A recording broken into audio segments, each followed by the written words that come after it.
बिस्मिल्लाहिर्रहमानिर्रहीम अस्सलाम वालेकुम वरहमतुल्लाहि वबरकातुहू।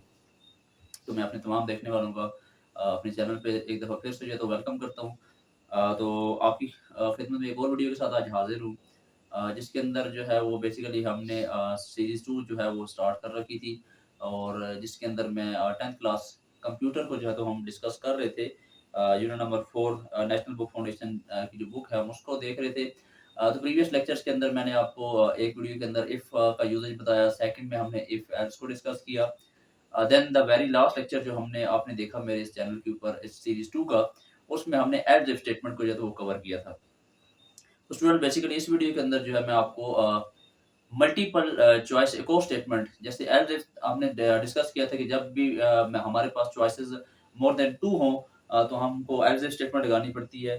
तो सेम थीम वही है आपके पास स्विच स्टेटमेंट का भी, कि ये मल्टीपल चॉइस स्टेटमेंट है। इसके अंदर भी हमारे पास एवैल्यूएशन कंडीशन के एवैल्यूएट होने के बाद जो आउटकम होती है मोर देन 2 होती है।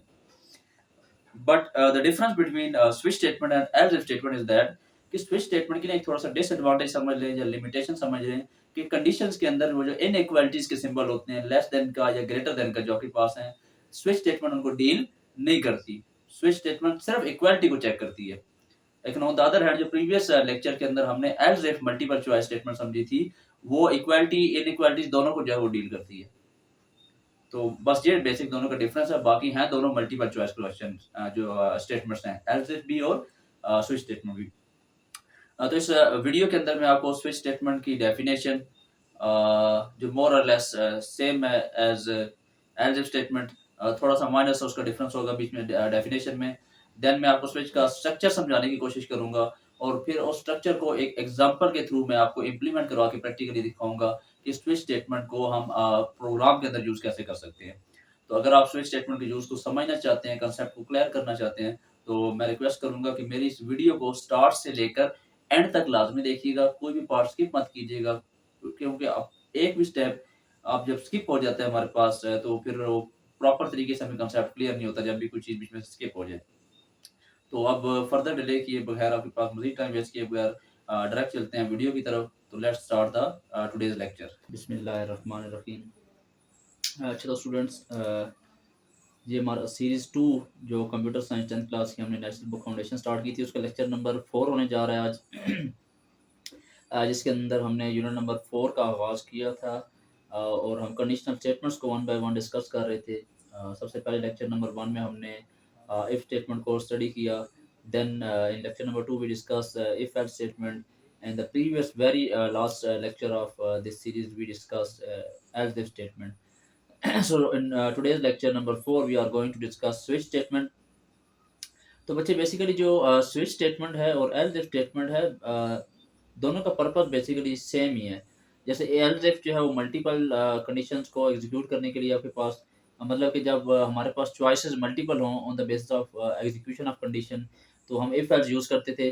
सेम स्विच स्टेटमेंट भी आपके पास है कि whenever we have to execute multiple choices on the basis of given condition, हमारे पास डिफरेंट केसेस अवेलेबल हों, मल्टीपल चॉइसेस बनानी हो, तो हम स्विच स्टेटमेंट को यूज़ करते हैं।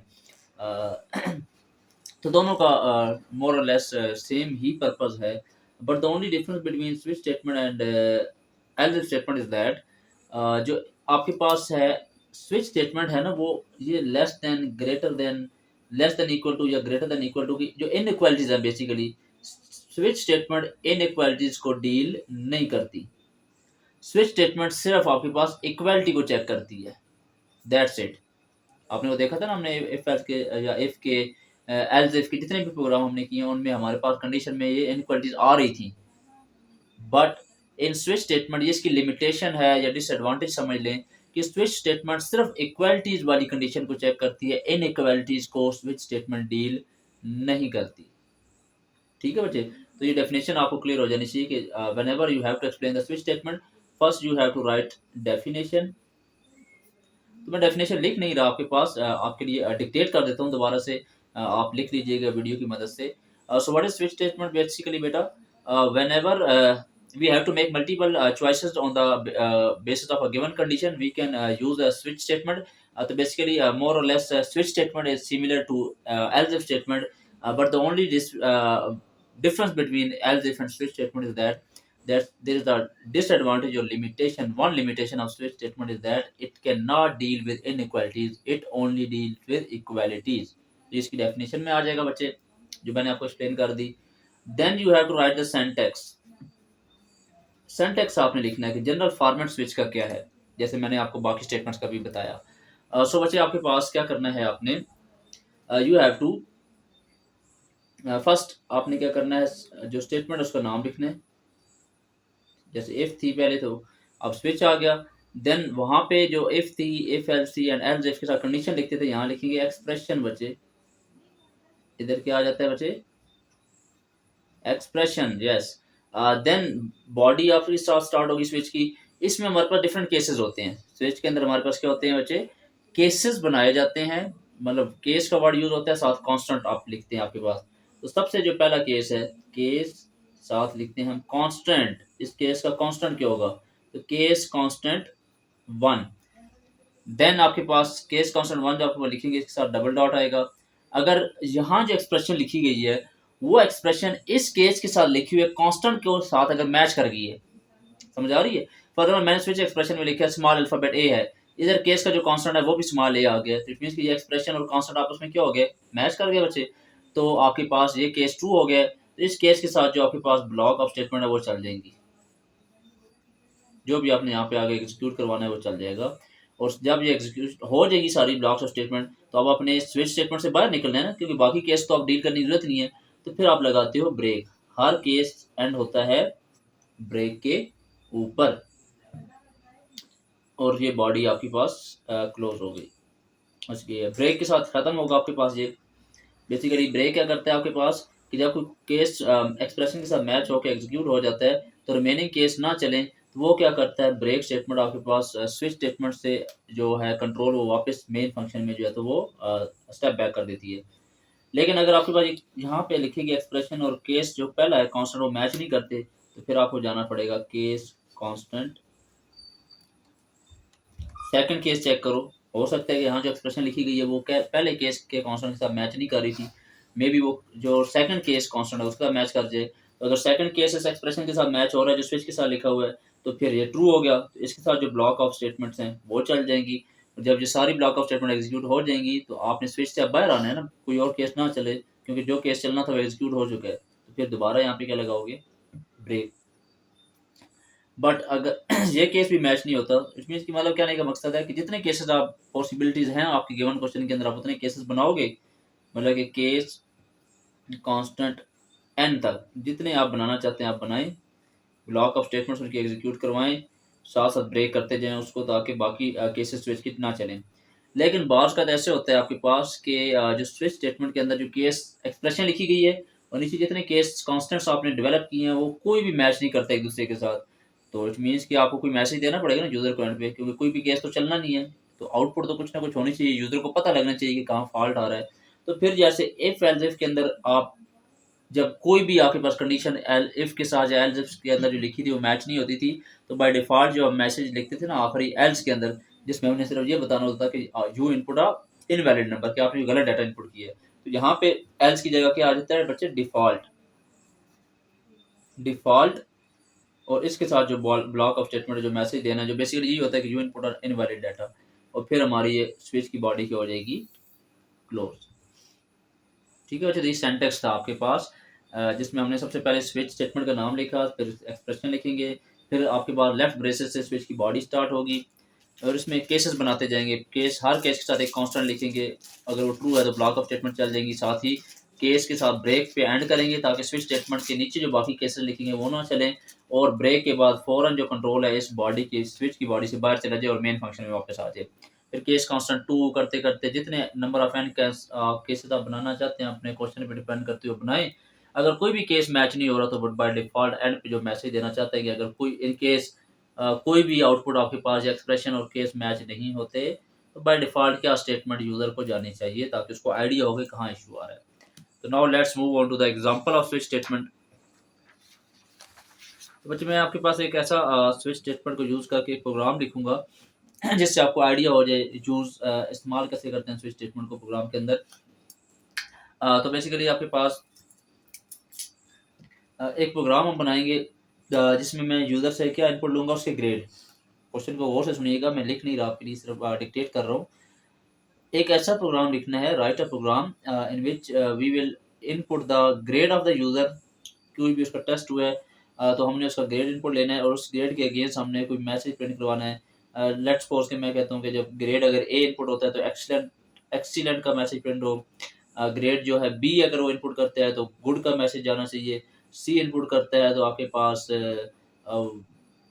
सेटिस्फैक्ट्री, मतलब सी और डी अगर ग्रेड इनपुट हो रहा है तो सेटिस्फैक्ट्री आए, और अगर एफ इनपुट हो रहा है ग्रेड तो हमारे पास पुअर ग्रेड या फेल का मैसेज आपके पास प्रिंट होना चाहिए।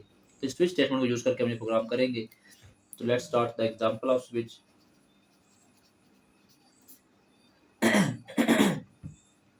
तो इट डजंट मैटर कि आप कौन सी स्टेटमेंट यूज कर रहे हैं, इफ कर रहे हैं, इफ एल्स कर रहे हैं, एल्स इफ कर रहे हैं, स्विच कर रहे हैं, नेस्टेड कर रहे हैं, रिगार्डलेस कोई भी सवाल आप प्रोग्रामिंग का कर रहे हैं तो कीप इन माइंड, आप याद रखें कि प्री प्रोसेसर चेंज नहीं होते, वो हर प्रोग्राम में सेम रहते हैं। तो अब तक इतनी वीडियोस देखने के बाद अब आपको तो प्री प्रोसेसर याद हो जाने चाहिए। तो शाबाश, जल्दी से बताएंगे प्री प्रोसेसर में सबसे पहले चीज़ क्या लगाई जाती है। यस शाबाश, हेडर फाइल्स जो स्टार्ट होती हैं हैश के सिंबल से, then we have to write include, then less than character and studio dot h means, what does studio dot h means? Yes, standard input output header file. Now tell me what's the other header file that we use in every program. Hurry up.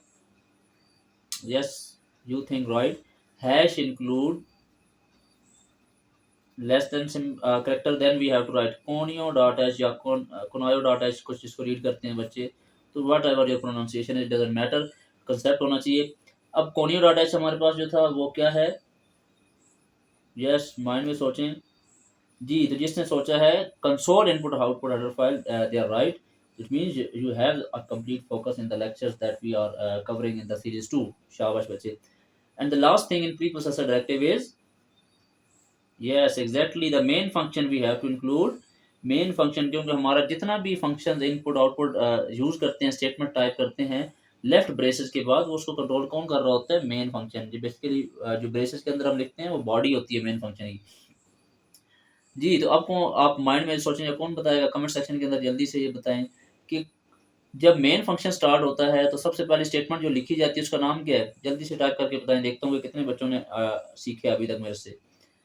तो yes, हमारी जो पहली statement होती है वो उसको बोलते हैं बच्चे declaration statement, variable declaration statement.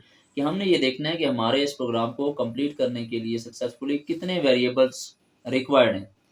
और अच्छा, यहाँ पे आप मैंने जैसे इंट लिख दिया है तो इंट नहीं लगेगा। मेरे क्वेश्चन को अगर आप रिवाइज करें तो हमने क्या करना है, यूजर से उसका ग्रेड इनपुट लेना है। क्या इनपुट लेना है बच्चे, ग्रेड। और ग्रेड होता है ABCDF की फॉर्म में, ये आएंगे ना, ऐसे ही ना। तो ये बच्चे क्या है आपके पास, ये करेक्टर्स हैं, ये अल्फाबेट्स हैं। अल्फाबेट्स को क्या बोलते हैं, करेक्टर्स। और करेक्टर जब भी आ जाए, तो मैंने इस चैप्टर के स्टार्ट पे आपको कहा था कि दो किस्म का डाटा हो सकता है आपके पास, या न्यूमेरिक होता है या अल्फाबेटिक होता है। अगर न्यूमेरिक आ रहा है तो उसकी भी दो टाइप्स हैं, अल्फाबेटिक आ रहा है तो उसकी भी दो टाइप्स हैं। अगर न्यूमेरिक आ रहा है तो या होल वैल्यूज आएंगी विदाउट पॉइंट, या डेसिमल पॉइंट वाली वैल्यूज आएंगी। तो होल वैल्यूज के लिए डाटा टाइप यूज करते हैं इंटीजर मतलब इंट, और डेसिमल्स के लिए यूज करते हैं फ्लोट। सेम अगर हमारे पास चाहे वो स्ट्रिंग है या मतलब अल्फाबेटिक में एक आता है करेक्टर डाटा टाइप और एक आती है स्ट्रिंग। करेक्टर होते हैं अलग अलग ABC जो अल्फाबेट्स आपके पास हैं, और जब यही अल्फाबेट मिलकर कोई सेंटेंस बनाते हैं, कोई नेम बनाते हैं, तो उसको हम बोलते हैं स्ट्रिंग। तो स्ट्रिंग डाटा टाइप हो या करेक्टर डाटा टाइप हो, आपके पास अल्फाबेट्स हो, दोनों की डाटा टाइप है CHAR। क्या है, CHAR। अब हमने इंट यूज नहीं करनी। अच्छा, CHAR। और वेरिएबल मैं कौन सा बना रहा हूँ, ग्रेड का। जो अल्फाबेट बनाना है, जो वेरिएबल नेम बनाएंगे वो क्या है, ग्रेड। हम यूजर से उसके क्या इनपुट लेंगे, ग्रेड इनपुट लेंगे, और इस वेरिएबल ग्रेड में जाके सेव होंगे। इसके अलावा हमें बच्चे इस प्रोग्राम को डेवलप करने के लिए किसी और अल्फाबेट की जरूरत नहीं है, क्योंकि यूजर से जिसका ग्रेड इनपुट लेंगे और बताएंगे कि आगे अगर उसने A इनपुट किया तो एक्सीलेंट का मैसेज देना है A के अगेंस्ट, एक्सीलेंट B के अगेंस्ट, मैसेज गुड C के अगेंस्ट, आपके पास C और D दोनों के अगेंस्ट सेटिस्फैक्ट्री आना चाहिए, और F है तो आपके पास पुअर का मैसेज हमने देना है, दैट्स इट। तो इट मीन्स कि हमें कोई और वेरिएबल रिक्वायर्ड नहीं है, इसकी कोई रिक्वायरमेंट नहीं है प्रोग्राम के अंदर। अच्छा नाउ बच्चे ये जो ग्रेड है, ये ग्रेड हमने किससे इनपुट लेना है, ये ग्रेड की वैल्यू कौन इनपुट करेगा, यस एग्जैक्टली यूजर। तो यूज़र को जो अगर हमने कोई मैसेज देना हो, कोई कमांड देनी हो, तो हम आउटपुट स्क्रीन के ऊपर देखते हैं ना, बेसिकली आपके पास डिस्प्ले स्क्रीन के ऊपर। तो आउटपुट के लिए कौन सा फंक्शन यूज़ किया जाएगा यूज़र को मैसेज देने के लिए? Yes exactly, print F. So print F का फॉर्मेट कुछ ऐसे है कि सबसे पहले you have to write print F, then you have to write bracket. और ब्रैकेट के अंदर आपने, क्योंकि एक स्ट्रिंग आप टाइप कर रहे हैं ना कि इंटर योर ग्रेड, उसको एक मैसेज दे रहे हैं स्ट्रिंग की फॉर्म में, तो स्ट्रिंग लिखते हैं डबल कोट्स के अंदर, और यहाँ उसको मैसेज देंगे इंटर योर ग्रेड, ताकि उसको आइडिया हो, उसको कुछ पता चले कि मैंने कमांड क्या देनी है, क्या डाटा इनपुट करना है। तो अब जब उस आउटपुट स्क्रीन के ऊपर ये मैसेज देखेगा ना कि मैंने ग्रेड इनपुट करना है, तो वो फौरन से कीबोर्ड, जो इनपुट डिवाइस है हमारे पास कीबोर्ड, उससे कोई ना कोई अल्फ़ाबेट इनमें से A B C D F, ये उसकी चॉइसेस हैं, इनमें से कोई एक ग्रेड वो इनपुट करेगा। अब जब वो ग्रेड इनपुट करेगा, A B C D F में से कोई बटन प्रेस करेगा, तो वो कौन सा फंक्शन है बच्चे कि जो उस ग्रेड को या उस बटन को जो प्रेस किया जा रहा है कीबोर्ड से, उसको रीड करेगा, उसको उसकी डाटा टाइप के साथ मैच करेगा, और जिस वेरिएबल के लिए वो वैल्यू इनपुट ली जा रही है उस तक वो पहुंचाएगा। तो ये सारे काम कौन करता है? वैल्यू को रीड करना कीबोर्ड से, उसकी रिक्वायर्ड डाटा टाइप के साथ वैसे ही डाटा आ रहा है या नहीं आ रहा उसको मैच करना, और उस वेरिएबल तक उस इनपुट वैल्यू को पहुंचाना। किस फंक्शन का काम है? Yes exactly, the input function, that is scanf। scanf, और इसका फॉर्मेट क्या आपके पास? scanf लिखने के बाद आपने स्मॉल ब्रैकेट लगानी है, डबल कोट्स के अंदर फॉर्मेट सेट करना है। तो ये वैल्यू जो हम इनपुट ले रहे हैं वो किसके लिए ले रहे हैं? ग्रेड के लिए। ग्रेड के साथ जो डाटा टाइप लिखी हुई है वो क्या है? CHAR, करेक्टर जिसको बोलते हैं। और करेक्टर का जो फॉर्मेट है आपके पास बच्चे, वो होता है %C, %C, जैसे इंटीजर का था ना %D, फ्लोट का होता है %F। तो करेक्टर डाटा टाइप की जो फॉर्मेट स्पेसिफायर है बच्चे, वो है %C। तो एक ही वैल्यू इनपुट ले रहे हैं, एक ही बंदे का ग्रेड इनपुट ले रहे हैं, तो एक ही फॉर्मेट सेट करना है। फॉर्मेट सेट हो गया %C। अब इसको आप इन्वर्टेड कॉमा में क्या कर दें? क्लोज। मतलब ये मेक श्योर करेगा जो वैल्यू इनपुट हुई है वो A B C D alphabets हैं, डिजिट नहीं है। अगर डिजिट आ रहे हैं तो वो सिंटैक्स एरर दे देगा। और अगर आपने अल्फाबेट इनपुट किया है तो वो देखिए डाटा टाइप और फॉर्मेट मैच हो गए दोनों। डाटा टाइप भी CHAR हमने रखी थी, फॉर्मेट भी %C करेक्टर का ही है, तो ये ओके है। इसके बाद आपके पास कॉमा लगा के आगे आपने बताना है एड्रेस ऑपरेटर, %साइन, एंड का साइन, %सिंबल बोलते हैं इसको, एड्रेस ऑपरेटर कहा जाता है। कि स्कैनफ के अंदर जो वैल्यू आई है आपने इनपुट की है बच्चे, वो किस वेरिएबल में जानी चाहिए? तो हमने किसके लिए इनपुट ली है? ग्रेड के लिए। तो यहाँ मैं लिखूंगा GRADE। अच्छा बच्चे, इस चीज़ का ख्याल रखना है कि जो आपने डिक्लेयर करती हुई वेरिएबल अल्फाबेट उसके रखे थे, जो इतने इस्तेमाल थे, जितने कैपिटल थे, एज इट इज ही आपने उस स्कैनफ में यूज़ करने हैं, ठीक है। अगर जैसे जी कैपिटल आप इस्तेमाल कर दोगे तो एरर दे देगा, डी स्मॉल था आपने कैपिटल कर दिया तो एरर दे देगा। तो सेम आपने वही वेरिएबल नेम रखना है यहाँ पे, ब्रैकेट क्लोज करनी, लाइन टर्मिनेटर। तो अब आप देखें बच्चे, आपके पास जब आपने ये वैल्यू इनपुट कर ली, स्कैन एफ ने उसको सेव करा दिया, ग्रेड के अंदर आपके पास मेमोरी में जो यूज़र ने ग्रेड इनपुट किया वो आपके पास आ गया। अब आपने कंडीशन लगा के स्विच स्टेटमेंट की मदद से मैसेज प्रिंट करवाना है कि उसने जो ग्रेड इनपुट किया उसके अगेंस्ट क्या मैसेज जाएगा, एक्सीलेंट जाएगा, गुड जाएगा, सेटिस्फैक्ट्री जाएगा या पुअर जाएगा। तो नाउ कीप इन माइंड और या recall in your mind what was the syntax that we have studied about the switch statement. तो वो क्या था? शाबाश, सबसे पहले लिखेंगे स्विच, देन स्मॉल ब्रैकेट के अंदर एक्सप्रेशन लिखनी थी। एक्सप्रेशन में बेसिकली बच्चे लिखा जाता है कि वो वेरिएबल जिसके लिए आपने वैल्यू इनपुट ली है, मतलब स्कैन एफ के अंदर जिस वेरिएबल की वैल्यू इनपुट आई है, स्विच के अंदर वही वेरिएबल लिखा जाता है। तो ग्रेड के लिए आई थी, यहाँ पे हम लिखेंगे वही वेरिएबल ग्रेड, ब्रैकेट क्लोज, कोई लाइन टर्मिनेटर नहीं आता कंडीशन के साथ। देन इसकी स्विच की क्या स्टार्ट हुई थी बच्चे? Yes, body. तो बॉडी के अंदर हमने क्या बनाए थे? Cases, case constant 1। तो हमारे पास ये जो केस गिवन है इसके कांस्टेंट आपके पास है 3, 4 हैं, बेसिकली 4 से 5 है, A B C D and F। तो पहला केस किसके लिए? स्विच में हो सकता है जो ग्रेड आया मे बी वो क्या हो? A हो। तो पहला केस हम बनाएंगे फिर A के लिए। और क्योंकि हमारे पास जो करेक्टर है, जैसे स्ट्रिंग है ना बच्चे, आपके पास स्ट्रिंग जब भी आ जाए तो डबल कॉमा में लिखा जाता है, तो करेक्टर जब भी आ जाए, सिंगल अल्फाबेट जब भी आ जाए आपके पास, वो सिंगल कोट में लिखा जाता है केस के साथ। हाँ, अगर यहाँ पे कोई न्यूमेरिक वैल्यू होती, डिजिट्स होते 1 2 3, तो केस के साथ अगर मैं 1 2 3 लिखता तो फिर मैं ये डिजिट्स जो इन्वर्टेड कॉमास है वो ना डालता। लेकिन क्योंकि केस के साथ अल्फाबेट आ गया, करेक्टर आ गया, तो करेक्टर हमेशा सिंगल कोट में लिखा जाता है। तो अगर उसने ग्रेड ए इनपुट किया है तो पहला केस ए, एक ही मैं मतलब कि पहला केस मैंने एक से रिलेटेड ही बनाया है। पर जितनी यहाँ पे पॉसिबिलिटीज होती है ना क्वेश्चन के अंदर, वही पॉसिबिलिटीज हमने केस के साथ लिखनी होती हैं। यहाँ पे ABCD है तो case A, case B, case C। अब यहाँ पे ऊपर यूजर को ना कोई ग्रेड इनपुट करेगा ना, अगर फॉर एग्जाम्पल उसने B इनपुट कर दिया तो केस B A स्किप कर देगा, कहाँ पे चला जाएगा केस B के ऊपर। यूजर ने इनपुट किया F, तो ABCDE को छोड़कर डायरेक्ट किधर चला जाएगा, केस F के ऊपर। तो अगर यहाँ पे लिखा गया ग्रेड A है और ये केस A है, तो फिर क्या प्रिंट होना चाहिए बच्चे, message, yes print F, message जाना चाहिए एक्सीलेंट। ए के अगेंस्ट क्या मैसेज था, excellent, inverted commas close, line terminator और ब्रैकेट क्लोज।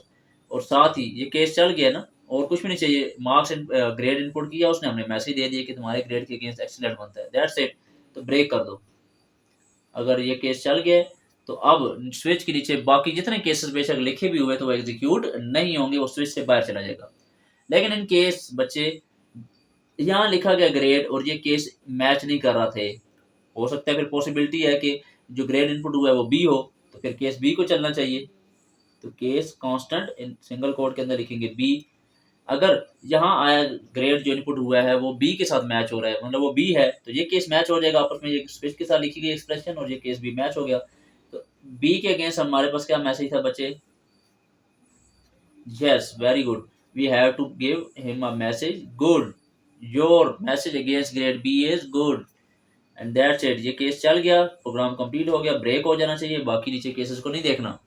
लेकिन पॉसिबिलिटी तो है, हो सकता है कोई यूजर इनपुट करे, वो उसने ए बी दोनों ना इनपुट किया हो सकता है सी इनपुट किया हो, तो फिर हमें केस उसको भी माइंड में रखना है। पॉसिबिलिटी तो सारी डालनी है ना प्रोग्राम में, वो तो यूजर के ऊपर डिपेंड है कि क्या इनपुट करेगा, उसके मुताबिक ये केस चल जाएगा। तो लेकिन हमने प्रोग्राम सब पॉसिबिलिटीज के लिए बनाना है। तो केस तीसरा कॉन्स्टेंट हमारा है सी। अगर केस आपका यहाँ पे जो आपके पास ग्रेड लिखा गया और ये केस सी मैच हो गया, तो फिर प्रिंट एफ क्या होना चाहिए बच्चे, yes the message against C and D both cases. अच्छा अब ये दोनों के अगेंस्ट ना, सी और डी के अगेंस्ट सेम था सेटिस्फैक्ट्री, तो ये दोनों केस में यहीं पे लिख दूंगा लगातार कि चाहे इसके बाद केस सी है या केस डी है, दोनों केसेस में केस सी और केस डी में प्रिंट एफ क्या होना चाहिए, satisfactory, inverted commas close, small bracket and line terminator and break this program. But maybe आपके पास वो जो ग्रेड इनपुट हुआ है वो एफ हो, तो फिर ना एक केस चलेगा, ना बी चलेगा, ना सी डी चलेगा, बल्कि कौन सा केस चलना चाहिए, यस लास्ट वाला आपके पास एफ वाला। चेक करो, हो सकता है आपका जो ग्रेड इनपुट हुआ है स्विच के एक्सप्रेशन में वो एफ हो, तो केस एफ मैच हो जाएगा। इस केस में क्या प्रिंट होना चाहिए बच्चे, यस मैसेज था poor, inverted commas close and line terminator and break. But जल्दी जल्दी में जब यूजर इनपुट कर रहा था वैल्यू में भी उसने क्या किया हो, ABCDF में से कोई और अल्फाबेट उसने इनपुट कर दिया है, जी कर दिया, एम कर दिया, वट एवर, उसने कोई और करेक्टर टाइप का ही उसने इनपुट किया, मतलब जो वेरिएबल उसने इनपुट किया वो करेक्टर टाइप का ही था। स्कैन एफ में परसेंटेज सी लगी हुई थी, उसने रीड किया कि जो ग्रेड हमने इनपुट किया वो है तो अल्फाबेट ही।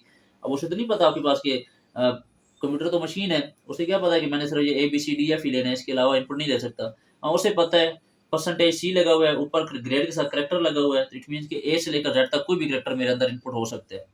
आगे स्विच ने उसको फिर आइडेंटिफाई करना है केसेस के साथ कि ए से लेकर जेड तक कोई भी आ जाए, तो आपने सिर्फ ABCDF के लिए हमारे पास केसेस है, इनके साथ अगर आपकी एक्सप्रेशन मैच हो रही है तो ये आउट फलानी फलानी आप आउटपुट दे दो।